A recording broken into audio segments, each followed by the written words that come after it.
ചില റെസിപ്പീസ് നമ്മൾ ഉണ്ടാക്കി തുടങ്ങുമ്പോൾ ഇത് ശരിയാവില്ല എന്ന് വിചാരിക്കും, പക്ഷെ അവസാനമാകുമ്പോൾ നല്ല സെറ്റായിട്ട് അടിപൊളിയായിട്ട് വരും.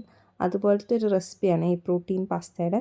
3 സ്റ്റെപ്സേ ഉള്ളൂ. ആദ്യം പാസ്ത വേവിക്കണം. മീൻവൈൽ നമുക്കൊരു സോസ് ഉണ്ടാക്കണം. അതിന് പനീറും പിന്നെ ടൊമാറ്റോ പേസ്റ്റും കൂടെ നന്നായിട്ട് മിക്സിയിലിട്ട് അടിച്ച് നല്ല സ്മൂത്ത് പേസ്റ്റാക്കി എടുക്കണേ. പിന്നെ നമുക്ക് ഇഷ്ടമുള്ള വെജീസൊക്കെ ജസ്റ്റ് ബട്ടറിലൊന്ന് സോട്ട് ചെയ്തെടുക്കാം. എന്നിട്ട് ഈ പനീറും ടൊമാറ്റോയും കൂടെ പേസ്റ്റാക്കി വെച്ചത് ഒഴിക്കുക. നമുക്ക് ഫ്രഷ് ടൊമാറ്റോസും യൂസ് ചെയ്യാൻ വേണമെങ്കിൽ. വൺസ് അത് ഒഴിച്ച് കഴിഞ്ഞാൽ നന്നായിട്ട് മിക്സ് ചെയ്തെടുക്കണം. പനീറായതുകൊണ്ട് പെട്ടെന്ന് തന്നെ കട്ടിയാവും, അതൊന്ന് ശ്രദ്ധിക്കണം.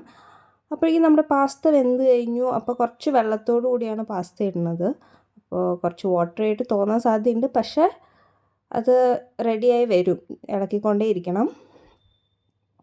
കണ്ടില്ലേ, അപ്പോൾ ഇങ്ങനെയാവും. ഇനി അവസാനത്തെ സ്റ്റെപ്പ് എന്ന് പറയുന്നത് സീസണിങ് ആഡ് ചെയ്യാണ്. ഞാനിപ്പോൾ ഇവിടെ കുറച്ച് പെപ്പറും